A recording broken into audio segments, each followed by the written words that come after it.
Welcome to Axel Arigato Talks. I'm so happy to be joined by our next guest, the sound of Southeast London as far as I'm concerned, a rapper's rapper and a very honest storyteller.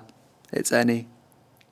Welcome. Hey, thanks for having me. Pleasure, thanks for being here. How you doing? I'm cool. I'm all right. Yeah? New year, new me vibes. New year, new you.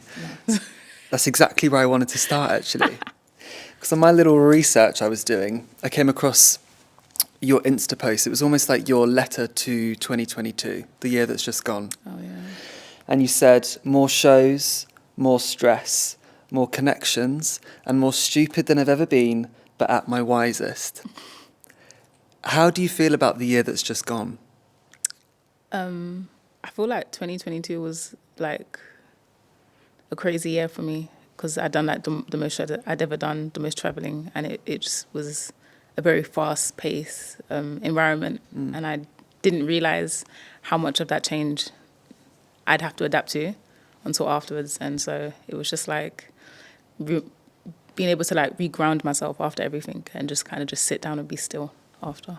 And take stock of everything that had happened? Yeah, because it was a sick year. Did you feel like you've been put through some sort of like pressure cooker in the last year, and then you had the sort of Christmas break to realign and recenter? Yeah, no, 1,000%. Yeah. Yeah. It was just nice to sit down. What were some of the highlights? Because so many things happened. We're going to get to Champagne Problems later, which is an incredible tune. Thanks. That dropped last year. What were some of the highlights looking back? I think the highlights were just like traveling to like different countries and watching people like sing your music back to you. I think that's like one of the craziest things. Yeah. Like it's all good to perform in front of people and watch them dance at festival, but like it's proper mad to like watch people that don't even like speak English like sing your tunes back to you. So that was like a very like. What country was that in? I feel like the country that I remember it happening in, that was like bizarre to me. I think it was it Holland or Germany, one of them, and it was just like, this is so bizarre. Like it's like God, mental. Yeah. So reflecting on that journey, you really strike me as an artist who creates their own path and takes their career and their life, in a way, into their own hands. So before the music picked up, you were working a 9 to 5. Yeah. And you, as many people do, but not as many people have the courage to sort of shift gears and do something else. You thought, this isn't serving me anymore. What was that mind frame like at the time? Was it a long slog of feeling like something's not right and I need to change this? Or were you just having a eureka moment one day, like an epiphany, and you thought, I'm out? To be fair, when I took the job, I knew I didn't want to be there. And I'd only planned to be there for 3 months. But then I feel like when you start getting a steady check coming in, you're kind of just like, like, let me just wait it out. Because I'm not going to, like, just quit my job to not have a plan. But, like, alongside working, it made me realise just what I didn't want to do. And made me just realise what I did want to do. And so it was that kind of... Totally. Yeah. That realisation. Yeah. Where was this sort of love for music born? I think the love of music came from like my family. And like a lot of my dad, he was in love with music when I was like growing up. So that was like my connection to Almost like your education into music. Yeah, through like him. it was just a lot of music, a lot of Stevie Wonder, a lot of Nat King Cole. Oh, nice. A lot of church music. So So it was always playing when you were growing up, and it's sort of like the sound. Those musicians you mentioned, like the soundtrack to your childhood in a way. Yeah. It was just all the time, like my siblings just playing music. I feel like back in the day, that was like a really strong form of entertainment. Like we didn't have TikTok and all these other things. It was just like we had music and film, and that was like so prominent. And I think, music was what I latched onto. I'm not a singer, but I know, it's shocking, right? But my education into it was SingStar. Did you ever have SingStar? Was that a game on Wii? They had it on Wii, but mine was on PS2. And they had like Heart of Glass by Blondie, and they had Jamelia Superstar. That was when I thought to myself, hold on a minute, am I a singer? Bangers, yeah. Yeah. So I never got told this or believed anyone, but who was the first person that turned to you one day and said, do you know what, you can really sing? And you actually believed them? Because I'm sure a lot of musicians hear that a lot, but they're like, okay, sure, but can you remember someone you thought, God, maybe you're right? I don't think anyone actually told me I could sing, but I think I was like 7 or 6, and my brother and sister were listening to like a Ja Rule song featuring another woman, and I was like singing the woman's parts. Okay. And I remember they both looked at me really weird Because I was like getting into it, like, yeah. And I remember they looked at me, and I remember thinking, what? But like sometimes I feel like they looked at me like, oh, she can kind of sing. Yeah. And so I always like think about that moment that they kind of looked at me like. Because you can hold a tune, but like I said earlier, you're a real lyricist through and through. You write all of your own work. What I want to talk about Champagne Problems because it's been playing all day in my head and at the office as well. What was the process to that song, building out that song and that sort of concept for it? Because it's a saying that I've said before as well, you know, oh my God, like, you know, my car's late, that's a bit of a champagne problem, it's not real. So what was the concept behind it for you? Like things were just going really well, and like I sometimes feel like when things are going well, we try and find problems for things. And I remember like I was like, having a conversation with my manager, and we were just like, fam, these are like champagne problems. Like these are the problems that you want. Yeah. So it was just like, yeah, for real, these are a lot of champagne problems. Yeah. Do you still have champagne problems? I think as long as things go well, I'm always going to have champagne problems. Exactly. That's a good outlook, definitely. I want to play a game. I love a game. Do you love a game? Great, so do I. It's part game, part using your wisdom as a bit of advice for me, because I have some certain icks that I'm trying to work out if they're legit icks or I need to just like get over them. Can we do that together? Yeah. Great. Okay. Obviously, this is in relationship to boys. Okay. Icks. How do you feel about when they run for the bus? Because, like, you know, it's Why are you getting the bus, first of all? No, I'm joking. I'm joking. I think that's not an ick. It's not an ick? Yeah, it's not an ick. Talk me through that. Because they're getting from A to B? Yeah, life will do that to you. I like that. Life will have you running for a bus. Life will have you running for a bus, and then you get there and there's no money in your Oyster card. 100%. I think for me it was more the motion of seeing someone, maybe with a backpack running. I don't know. It icks me out. Mummy's boy. That's an ick. Is it? Yeah. I wondered if you were going to say that. I thought, Why? I don't know, just like watching your interviews and listening to you, I thought you'd be like, no, that's sweet, you know? No, like be your own man. I don't know. Because I feel like a mother and a son are a terrible duo in a relationship because the mother's in the relationship with you. So three's company. Yeah. Okay, it's like Charles, Camilla and Diana. There's three people in this marriage. Yeah. One's the mum. All right, next one. Can't cook. That's an ick. Wow. So I'm not going crazy. We're kind these of are matching different. up here. That's That's an the ick. bus one. I feel like people have to run for buses, livelihood. But So can't cook is an ick. yeah, What's your like dream meal? If you went on Come Dine With Me, what would you make? I'm the worst person to ask this kind of question. I'm so picky with food. Can you cook, first of all? Yeah. Oh, great. Okay. I reckon. Yeah. What would you make on Come Dine With Me? Jollof rice. The simplest thing to. I'd love that. Right. This one surely doesn't exist anymore, but just in case. When he can't tell his right from his left. You know when they do that? And you're thinking, how have you got this far in life? That's an ick. Ick, right? Because sometimes you do see them and they're like, oh no, it's just over there. And they're like, As you look at people that do that. yeah. Right.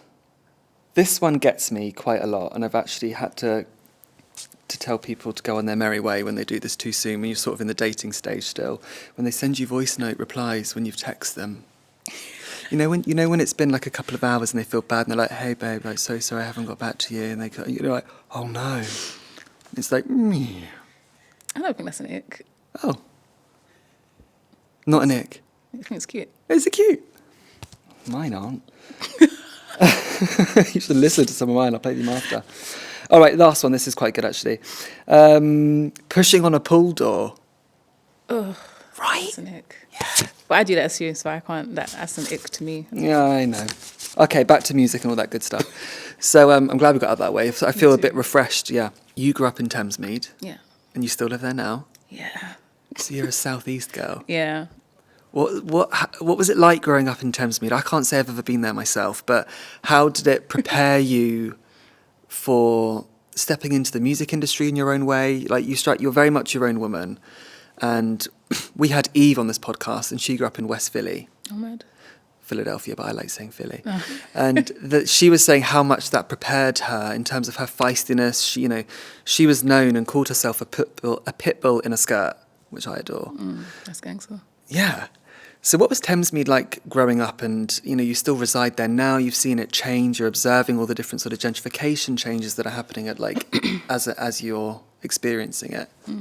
I think Thamesmead is just like has been home for like a lot of my family and just like a lot of my friends and school and everything. So it's just like it always feels like I feel like a small town country girl that was just like in this little bubble of like the edge of Kent and London and just existing there. And then like and I was always in that area because my mum didn't really like let me out, so I was always like at home. And then the older I've gotten, the more I've realised that, wow, London's a very big place. And there's different types of people in different parts of London. And Why didn't she let you out? Did she didn't trust you? No, she's just very strict. Like Okay. a very Nigerian woman. It's just like, just stay at home. Why do you need to be out on the streets? Protective, I think. And what does Thamesmead look like today? As someone who's grown up and I think seen unrecognisable. it. Unrecognisable. Yeah, but I think that comes naturally. I think also with age and as people grow up, you just detach from things and places and you need to like move on and find your own place and establish your own identity outside of where you've grown up. Yeah. And so is that something you want to do, or do you think you'll be there for a while? Well, I have no choice because they're getting rid of it. There's plans to just knock down the whole area. So God. It's just kind of accepting it and moving on. Well, that's a good outlook, definitely. You have played Glastonbury. What was that like? That's a bit of an institution in terms of the festival runs. That was gassy. That was like my first. I think being like involved in festivals are my first experience with actually going to festivals. I'd never been to a festival before. What was your first festival you went to? The first festival I performed at was All Points East. Oh, so that's the first festival. Yeah, so that was in 2021. That was like the first festival I went to. And the first one you actually went to, like as a guest? Yeah. Oh, as well. The first festival I've ever. Ticking both the boxes. Yeah. Then. It was sick. And then, I get it.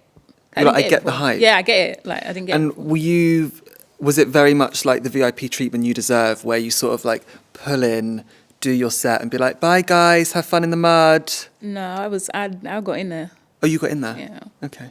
It wasn't muddy though at Glastonbury. Oh, thank God. Yeah, I bought Wellingtons and everything, and then it was just like they were dry the whole time, and I was like, "This is a dumb investment." What was the set like at Glass though? Like, because it pulls so many different people. There's like a real cross-pollination of different. Because there's such a huge amount of on the lineup.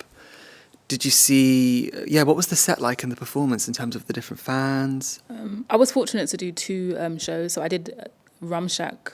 And that was sick. I think that was like one of the first nights at Glastonbury. So everyone's like gassed and you could feel their energy. Yeah. And it was like in this sick tent and like the tent was like spilling back. And the energy was sick. It was just like, yeah, I felt the love and I felt really sick. And then the next performance I did was on the John Peel stage. And that was with a band. And That's a big stage, isn't it? And that was really sick as well. It was just like nice to watch people connect with the music. And yeah, it's just like, I can't believe I'm... Can't believe you're here, pinching yourself. Yeah. And then also Strawberries and Cream is one that I love as well. You done Strawberries and Cream? Yeah, that was sick too. That was sick. That was cold. That was a cold and wet. Was it? Yeah, it was cold and wet. Cold and wet. Yeah. I want to hear about the music that you're working on, the sort of creative space you're in at the moment. Because before we started rolling, you were telling me that you've had like a really nice like recentering time off, and it's been nice to sort of take stock of everything like we've said, but what does 2023 look like in terms of the direction you're taking it in terms of concepts and lyrics and themes, sounds?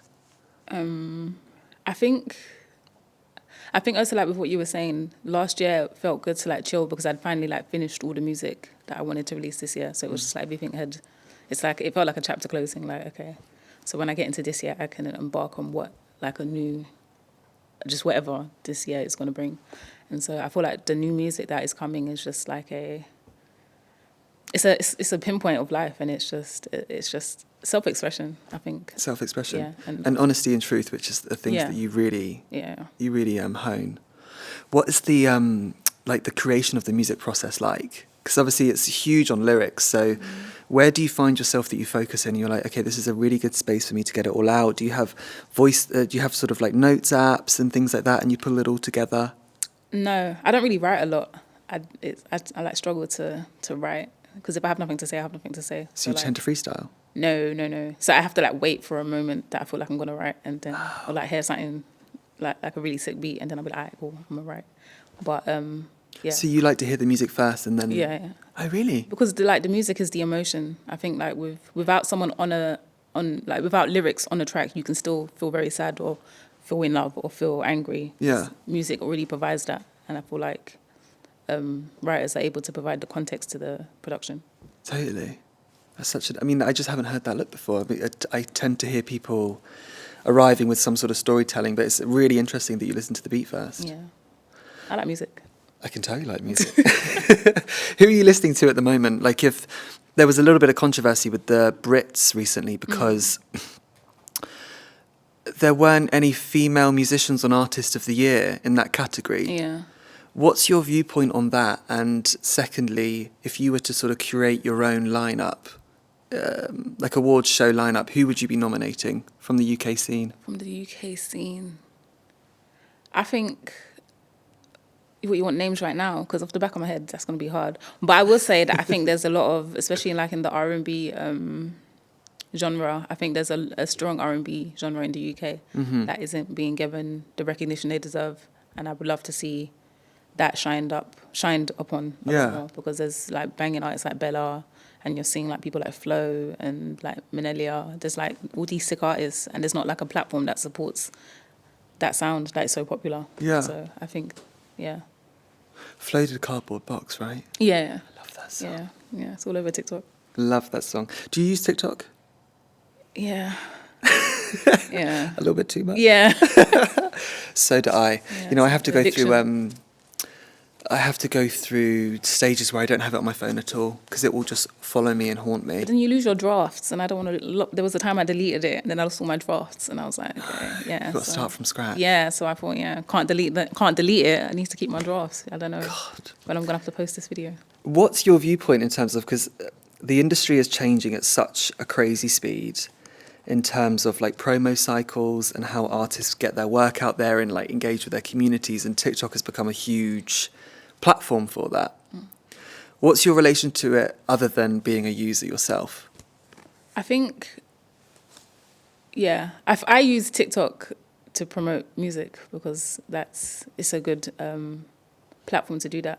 And yeah, I feel like with time, because initially everyone's like, I'm not gonna do that. Like, I'm not a TikTok artist. I'm gonna force myself. But you have to think about how everyone consumes media nowadays, and we're all in our phones on TikTok. So if you have to the only way you can share your art is in a medium that is so like global, then you utilize it. Totally. And is the visual language of your work important as well? Because your music videos have such depth, and they're like mini short films. I feel there's a lot of narrative there, and it's not just the simple standing in front of like the equivalent of having a beauty product and doing that kind of thing. What goes into the music video creation of it? Like, for example, Champagne Problems. It's all like the feeling of like the song. So like I always have like what I would love the video to convey, and then I have a chat with the director, and then they'll put like their interpretation on it. And so come up with like the treatment of sorts. Yeah, and so it's just like, okay, I just need it to feel like this, because this is what the song feels like to me. And so I like Champagne Problems because it's like I used to drive past that. Well, not me, I used to be in a cab because I don't drive, but I used to be in the back of a cab. Or like, when my mum used to drive me, I'd always see that big Thamesmead sign. And I'd always be like, I want to shoot there one day. And so it's even mad for me and like for my younger self to be like, I really got to a position where I was able to like chat to people, and they were like, yeah, sure, you can film there. And I was able to like bring my friends. And well, you could like actually materialise the dream of it all. I think that's the crazy Totally part. crazy. Do you think you'll ever learn to drive? Because I am a professional passenger. Is it? You too? Well, I will never. No, I don't. I can't. When I was younger and used to go on holidays, I'd back roads of Florida, you'd have a little bit of a whiz on an automatic car, like residential streets. Yeah. I think I'll just be a passenger for the rest of my life, and I'm really at peace with that, ENNY. You know that? I love that for you. Yeah. I respect it, honestly. Do you feel the same way? No, because I'm spending too much on cabs. Yeah, and it's getting a bit sticky still. Oh. So having to humble myself and just I did my theory for the first time. Like I've had my theory done. Like I've paid for it 4 times and I've only been once. Okay. And so like I did it, but I didn't revise. I did it to like get the vibe of what the room would be like. And I did pretty good. And so after, it's like, okay, cool. Okay. I know what I'm coming back for. Yeah. The real time I want to So you do paid just to get like go in and get Yeah. a sense like, oh, so this is what it's like. Okay, I'll come back and do it properly next time. And then when I was there, I was like, oh, this is really long. I really wish I'd just revised. Oh, because you still had and to sit the thing. But like, yeah. I was, With the theory test, do they, I've never done it, but is it, they show you like a cartoon of, they pause it and they're like, what should you be aware of on this road? Is it like that? Okay. Yeah. And then it's like a kid like blatantly in the middle of the street. And you're No, like, it's just like, it's like real time driving. And then you're like looking, well, no, that's hazard perception. I was really good at hazard perception. Sounds but like it. yeah, it's just, would recommend. I'll take your advice. I've absolutely loved chatting to you. Me too. Thank you so much for sitting down for Axel Arigato Talks, and really excited to see what the next year's like. Thanks. Proper pleasure.